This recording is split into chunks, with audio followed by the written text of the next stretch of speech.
Good evening dear दोस्तों, स्वागत है आपका प्रियंका के किचन में। फ्रेंड्स, आज हम बनाएंगे उपवास के आटे की रोटी। तो ये है उपवास का आटा, ये मार्केट में आसानी से अवेलेबल है। ये सिंघाड़े का आटा बोला जाता है। तो आज हम इस सिंघाड़े के आटे की रोटी बनाएंगे। तो इसमें से हम ले लेते हैं 1 कटोरी आटा।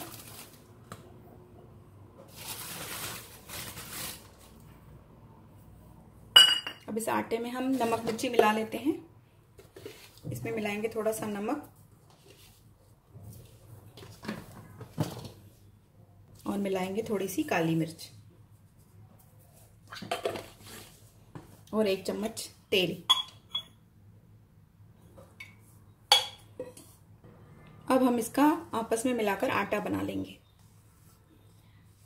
तो फ्रेंड्स, इस आटे की रोटी थोड़ी सी कड़क होती है, तो अगर आपको ये कड़क लगे तो इसमें आप उबला हुआ आलू मिला सकते हैं। मैं इसमें एक उबला आलू आपको मिला के दिखाती हूँ। पहले इसका आटा बना लेते हैं हम।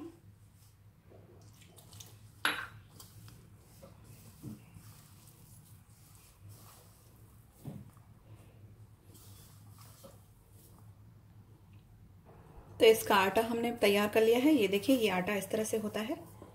जिस तरह से चावल का आटा होता है उसी तरह से लगता है। अब इसमें हम मिलाएंगे कि ये उबला हुआ आलू है।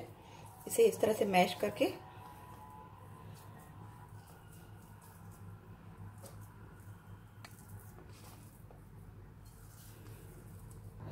इसे हम आटे में मिक्स कर देंगे इस तरह से। ये देखिए, तो अगर हम इसमें उबला हुआ आलू मिलाते हैं तो ये थोड़ा सॉफ्ट बनती है रोटी। तो चलिए, आटा तो हमारा तैयार हो चुका है। अब बनाते हैं रोटी।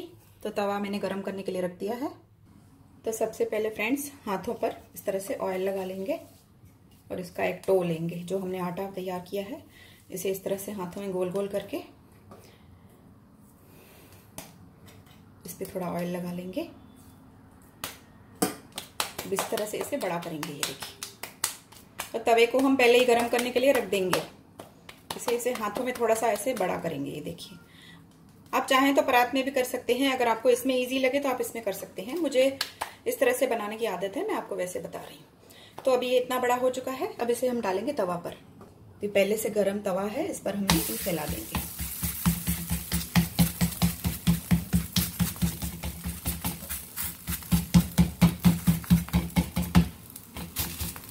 लेकिन अगर आपको इस तरह की प्रैक्टिस हो तो ही आप हाथों से करें, नहीं तो आप ये परात में बना सकते हैं। उसके बाद आप इसे तवे पर डाल सकते हैं।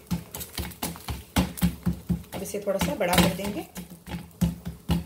तो देखिए, हमारा ये जो उपवास के आटे का रोटी है, इस तरह से हम बड़ा करते हैं।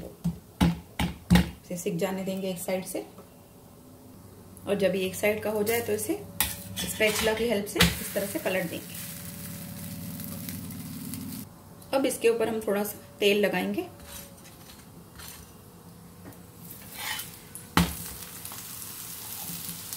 दोनों साइड से,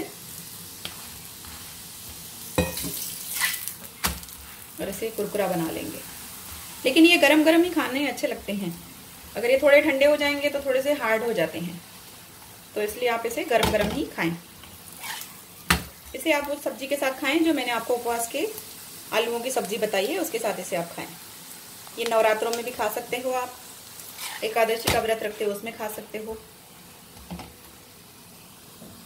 तो फ्रेंड्स, तैयार हो चुकी है हमारी उपवास के आटे की रोटी। इसे हम निकाल लेते हैं। ये देखिए, तो आप देख सकते हैं फ्रेंड्स, इसे इसी तरह से बनाइए जैसे मैंने आपको बताया। आप इसे नॉर्मल भी बना सकते हैं और उबला हुआ आलू मिलाकर भी बना सकते हैं।